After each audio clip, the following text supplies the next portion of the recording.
Bueno, anoche Informe Especial indagó en la realidad de la asistencia pública en nuestro país. ¿Existen reales avances en materia de listas de espera? ¿Cuál es el panorama actual de salud en nuestro país? Bueno, sobre este tema y otros queremos conversar con el ministro de Salud, Emilio Santelices, que nos acompaña ya en el estudio. Ministro, muy buenos días. Hola, ¿cómo están? Gracias por venir a conversar con nosotros. Gracias a ustedes. A ver, ministro, comenzar preguntándole respecto justamente de lo que vimos anoche en Informe Especial. El tema de las listas de espera sabemos que no es una novedad en nuestro país, pero ya ver cómo se manipula pacientes que tenían prioridad y que pasan del número 12, 15, 16 a ni siquiera tener una posibilidad de ser atendidos y perder la vida. ¿Cómo se soluciona esto? Bueno, lo primero es decir que efectivamente el reportaje de ayer da cuenta de una realidad que se venía arrastrando. Fue una noche triste para la salud pública ayer constatar toda la población lo que está ocurriendo. Nosotros estamos terminando, esa situación no se va a volver a producir porque hay dos temas. Uno, cómo se lleva el registro, y para ello estamos cambiando la forma de registrar los pacientes de tal manera que el paciente pueda ser dueño de ese registro y nadie lo pueda mover de él, y a poco tiempo más les vamos a presentar a la ciudadanía que ellos van a poder mirar su registro en las páginas que vamos a tener para esos objetos y nadie va a poder moverlo, y si alguien los modifica ellos van a tener cómo apelar a ellos. Eso es un tema. Y el otro tema es la lista en sí misma, y en eso estamos trabajando, como nos ordenó el presidente Piñera desde el primer día, y les debo dar una buena noticia a usted y a la ciudadanía. Hemos quebrado la curva de pacientes que ingresan a lista de espera, siendo este número inferior a los enfermos que estamos operando. Entonces, por un lado, la tendencia es a disminuir esas listas, y por otro lado, los 285.000 enfermos que estaban esperando en lista de espera, ya vamos a alcanzar el 25% de esa lista resuelta en poco más de 3 meses. Esa es la lista de espera quirúrgica. La lista de espera quirúrgica. ¿Y eso ha sido, ministro, gracias en parte a esta medida de que se hagan operaciones los fines de semana? ¿Esa medida ha venido a aliviar esa lista de espera o no tiene relación con eso? Esa es una de las medidas que ha ayudado. Lo otro es que nosotros nos encontramos que había una utilización de los pabellones que no superaba el 54%, y hemos empezado a aumentar la actividad de los pabellones. También nos encontramos que había pabellones que no se utilizaban porque no tenían equipamiento. En Concepción había 5 pabellones nuevos sin utilizar.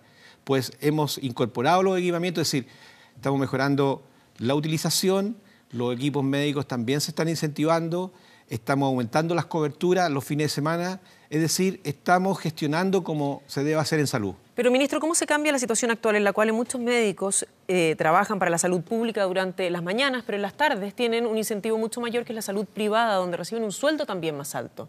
Entonces, finalmente, ¿cómo se termina con esta situación? Anoche veíamos en el reportaje que se hablaba de contratos exclusivos. Cuando se trabaja en la salud pública, solo y exclusivamente se hace ahí, y se hace mañana y tarde, doble jornada. Bueno, cuando los incentivos en cualquier organización están mal puestos, ocurren situaciones como las que vimos ayer, dramáticas, impresentables. Eso se termina porque se termina ese tipo de incentivos. En la ley de presupuesto del año 2017, por alguna razón quedó establecido que se podía comprar estos servicios por las sociedades médicas. Para el 2018 eso no va a existir.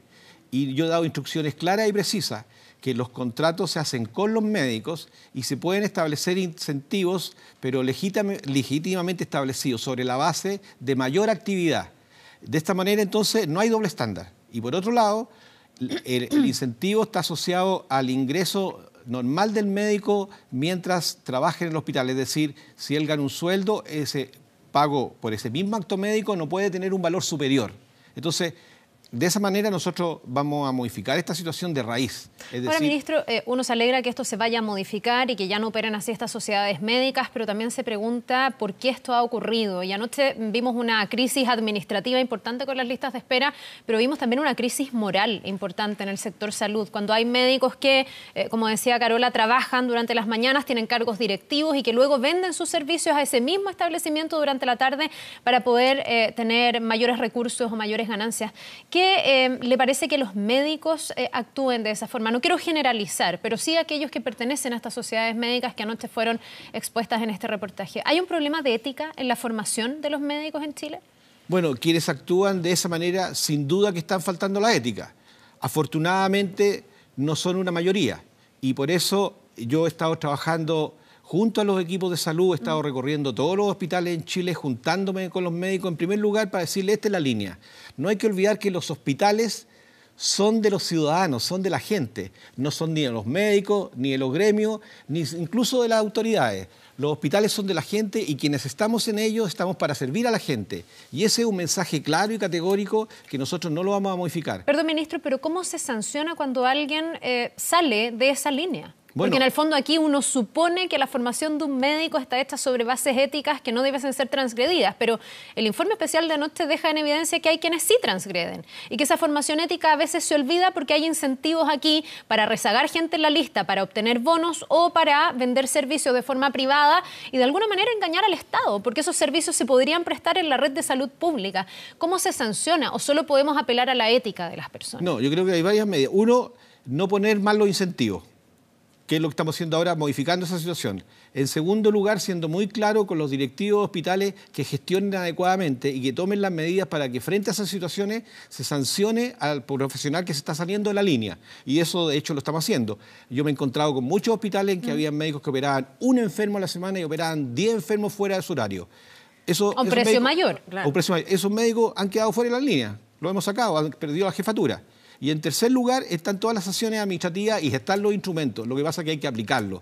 Y eso lo estamos haciendo con mucha determinación y esto lo estamos cambiando porque si hay una determinación del presidente Piñera en esta materia es que le vamos a cambiar la cara a la salud pública en nuestro país. Ministro, pero después de lo que vimos anoche también, ¿cómo usted nos hablaba de estas listas en las cuales los pacientes van a poder estar registrando y hacer un seguimiento, en definitiva, de dónde está su posición? Así es. Pero ¿cómo se les puede asegurar la transparencia a esos pacientes para que ellos vuelvan a confiar y que efectivamente, si están en la posición 10, van a poder subir a la 9ª sin que nadie haga, en buen chileno, una cuchufleta y les meta a alguien más entre medio? O que los mantengan en esta posición 10 durante años, cuando podrían haber recibido el servicio antes. A ver, aquí hay dos cosas. Siempre van a existir listas de espera, porque siempre vamos a tener enfermos que están ingresando y no se operan instantáneamente al día siguiente. Siempre va a haber un número de enfermos. Lo importante es que ese número de enfermos sea un número razonable. Y el otro hecho importante es que ningún enfermo, por el hecho de estar en lista de espera, tenga riesgo de vida o tenga riesgo de agravarse su enfermedad. Entonces estamos también agregando criterios en relación a esas variables. Mayor riesgo de su enfermedad y riesgo de muerte. Pero entonces, perdón, en ese sentido, si un paciente está con un riesgo o su situación se empeora, ¿va a correr rápidamente al principio de la lista? Exacto. Va a tener entonces, y por otro lado, esa lista es inalterable, dado que por el sistema que está instalado tecnológicamente es como su cuenta bancaria. Ustedes pueden mirarla y ustedes pueden registrar ahí sus números y si hay alguna alteración ustedes pueden reclamar de inmediato y les tienen que ratificar o corregir lo que usted está mirando. Con ese nivel de exactitud tecnológico estamos haciendo las implementaciones para que esto no vuelva a ocurrir nunca más. Ahora, eso significa también empoderar a los pacientes y que sepan cómo ir siguiendo ese registro. Lo que veíamos ayer, en el caso de algunas familias bien humildes, hay una asimetría muchas veces en la información con la que cuenta el personal médico o esa persona que es la encargada de poner a la gente en la lista de espera, que a veces le decían, no, usted está en fase 4, no tiene derecho a entrar a esa lista, y la gente con esta asimetría tiende a creer que eso es así. ¿A quién puede recurrir una persona para tener la información transparente y saber si le están diciendo la verdad? Bueno, porque a muchos no les estaban diciendo la verdad. Así es, hoy día existe la superintendencia, pero nosotros queremos ir un paso más allá. Si hay algo que es claro en salud, como usted señala, es la asimetría de información.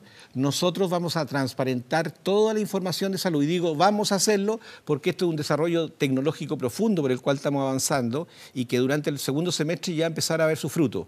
Vamos a poner en la página especial para estos efectos todos los hospitales con sus principales indicadores y vamos a educar a la población para que ellos puedan, porque, insisto, el concepto central es que los hospitales son de las personas y quienes trabajamos en ellos estamos al servicio de las personas. Perdón, ¿y ya no va a pasar que haya estas correcciones administrativas porque hay bonos de por medio cuando se cumple con el 100% de los casos resueltos según la Ley de Garantías Explícitas? Lo que vimos ayer era que hay investigaciones que han demostrado que las personas que se encargan de administrar las listas en los hospitales, finalmente de manera artificial, ajustaban esa lista para cumplir con el 100% de las metas, que además es algo bastante llamativo porque es muy difícil que se cumpla ese 100%, pero con ese 100% se adquirían bonos, bonos millonarios en muchos casos. ¿Cómo se va a hacer para que no esté este incentivo que se ha transformado en uno perverso en realidad? Tal cual, efectivamente, cuando los incentivos están mal puestos se convierten en comportamientos perversos.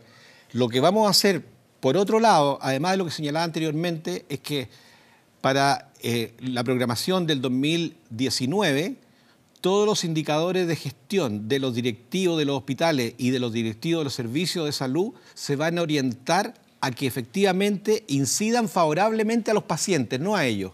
Es decir, el indicador para un directivo para tener incentivos, es el bono de fin de año, lo que sea, va a estar relacionado a que tenga mejores resultados de salud la población. De tal manera que ahí es donde uno tiene que hacer no el cambio cantidad, sino que calidad. Calidad. ¿A cuántos pacientes recupero, no a cuántos atiendo, ni a cuántos meto en la lista? Claro, exacto, sino que cuántos enfermos recupero. O sea, cuántos diabéticos tengo controlados, por ejemplo. Ya. Cuántos hipertensos tengo controlados, no cuántos hipertensos vi.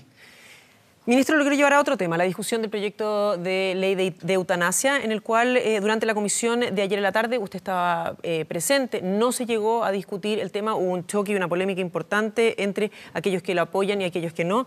Dilatar, ¿es la opción? ¿Es un tema que se tiene que discutir en nuestro país? Poder darle una muerte digna a muchas personas que hoy están cometiendo suicidio porque no tienen cómo llegar a una alternativa. Si no se trata de decir de ahora en más, quien lo quiera lo puede hacer, pero es una cuestión al final de plata, porque el que puede pagarse un pasaje a un país extranjero donde sí se hace la eutanasia para aquellas personas que lo quieren, no siendo nacionales, se realiza. A ver, en primer lugar quiero precisar lo que ocurrió en la asociación de ayer. Yo estaba presente porque lo que estaba primero en la tabla era la ley de fármacos 2. Nosotros le hemos puesto suma urgencia, la comisión ha retardado bastante esta discusión y hemos insistido denodadamente en que avancemos porque a la población le duele que el gasto de bolsillo por los medicamentos caros le signifique un detrimento especialmente a los más vulnerables. Y la discusión se centró ayer durante la sesión en discutir fármacos 2. Yo hice la exposición de las indicaciones que hicimos como gobierno, también mostramos las ventajas y los fundamentos por los cuales se debe avanzar en venta en góndola, habló la gente también del ISP, es decir, era una sesión fundamentalmente dedicada a este tema. Sí. Y el tiempo no alcanzó, de modo que eso es lo primero que hay que precisar, no es que se haya querido dilatar, ni mucho menos, sino que estaba en la tabla y a la gente le preocupa que gasta mucha plata en remedios. Eso por un lado. Ahora, en relación al tema de eutanasia, yo creo que efectivamente nuestro país ha alcanzado una madurez para discutir estos temas y hay que hacerlo. Y también tenemos que entender que nuestro país y nuestra sociedad es una sociedad hoy día diversa y eso es muy valioso. Yo creo que lo importante en estas materias que van emergiendo es que esa diversidad la asociemos con respeto y tolerancia, porque así va a ser un valor en sí mismo. Hacerlo de otra manera se generan situaciones enojosas que no nos hacen crecer. Usted dice que hay madurez, por ejemplo, en el tema de la eutanasia. Se ha instalado con fuerza otro tema, que es el aborto libre. ¿Usted también ve esa madurez? ¿El gobierno se abre a la posibilidad de discutir este tema? Porque ayer el ministro del Interior y luego el presidente Piñera fijaron postura y dijeron que iban a hacer todo lo posible para que esto no se aprobara en Chile. ¿Eso es cerrarse al debate? En ningún caso. Aquí el presidente ha fijado una posición clara. En la agenda de gobierno del presidente Piñera es una agenda por la vida y eso a nadie le cabe duda. Ahora, cuando hablamos de una sociedad que puede discutir, eso también incluye al gobierno de poder debatir los temas. Pero sin duda el gobierno en materias que son sustantivas para la sociedad debe fijar sus posiciones. Entonces son dos cosas que no se contraponen. Ministro, pero ahí en ese sentido hay muchos que temen que finalmente, por más que se discuta el proyecto terminaría con un veto presidencial. Bueno, esa es una materia que está en desarrollo y lo importante, insisto, lo importante es que estas materias se puedan conversar, pero también es importante recoger dónde están las mayores sensibilidades y prioridades del cual el gobierno se tiene que hacer cargo. En el caso de mi cartera ya lo conversamos, la situación que vimos ayer es dramática, es impresentable. Entonces, ¿qué le tienen que pedir al ministro? Que vaya y resuelva esa situación, porque si no yo estaría faltando al mandato presidencial. El aborto no es prioridad, dice usted. El aborto es un tema que está en discusión, pero tenemos otros temas que resolver en la agenda, tema de fármacos, ya hablamos de listas de espera, qué es lo que pasa con los enfermos crónicos, qué es lo que ocurre con las situaciones en los servicios de urgencia, cómo resolvimos este año el tema, afortunadamente bien, de la influenza y la campaña de invierno. O sea, hay temas que están golpeando día a día a la población y particularmente a los más vulnerables y esa agenda social del gobierno estamos impulsándola con mucha fuerza. Ministro Santelices, muchísimas gracias por venir a conversar con nosotras. Muy buenos días. Gracias, ministro. Muchas gracias. Una buena jornada. Igual, gracias.